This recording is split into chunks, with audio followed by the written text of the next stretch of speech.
आज केंद्र सरकारच्या ईडी सारख्या सीबीआय सारख्या एजन्सीचा वापर करून दिल्ली सारख्या आम आदमी पार्टीच्या मुख्यमंत्र्याला सुद्धा जेलमध्ये टाकलं जातं।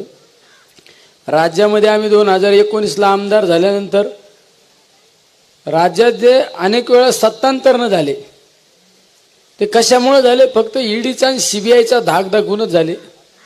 ज्यावेळेस मधल्या काळात काही घडामोडी झाल्या त्यावेळेस मी खाजगीत एका मंत्री महोदयांना भेटलो। म्हणलं काय साहेब, तुम्ही थांबायला पाहिजे होतं, महाविकास आघाडीबद्दल एवढं चांगलं वातावरण होतं, पुढले 10 वर्ष आपलं महाविकास आघाडीचं सरकार आदरणीय पवार साहेब, दादा थोरात साहेब यांच्या नेतृत्वाखाली हे सगळं सरकार चाललं असतं ना, उद्धव साहेब सगळ्यांच्या नेतृत्वाखाली सरकार चाललं असतं। मला त्या मंत्र्यांनी सांगितलं, ते म्हणले तुला शुगर आहे का? काय सांगितलं? तुला शुगर आहे का? मी म्हणलं मला नाही शुगर। म्हणलं तुला बीपीचा त्रास आहे का? म्हणलं मला नाही बीपीचा। म्हणलं मला बीपी पण आहे, शुगर पण आहे, माझे बायपास झालेले आहे।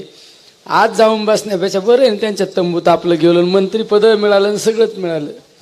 म्हणजे सांगायचं तात्पर्य फक्त ईडी आणि सीबीआयचा धाक दाखवून या सरकारने अनेक वेळा सत्तांतर करण्याचा प्रयत्न केलेला आहे। आज आपला भारत देश एक काळ कृषीप्रधान देश म्हणून त्या भारत देशाकडे पाहिलं जायचं।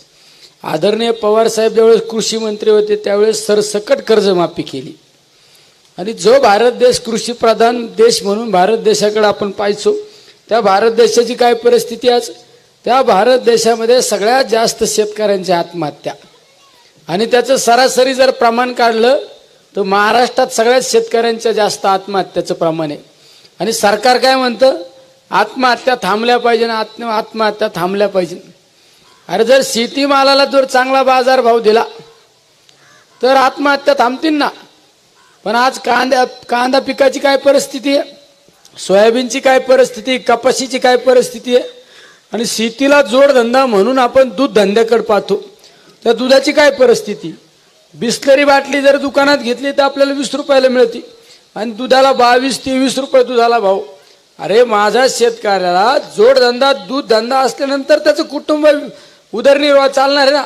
जर एखादं पीक आपण शेतात पीक केलं त्याला 2 महिने 3 महिने 4 महिने गेल्यानंतर त्या दुधाच्या कमीत कमी 10 दिवसाला 15 दिवसाला पगार आल्यामुळं त्याची ते रुटीन बसलेली असती, त्या दुधाची काय परिस्थिती आज?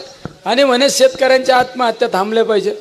आणि आपण ज्यांना 5 वर्षापूर्वी निवडून दिलं ते तर एवढे खोटारडे, खोटं बोल पण रिटून बोल अशी सवय त्या परिवाराला आणि त्यांना।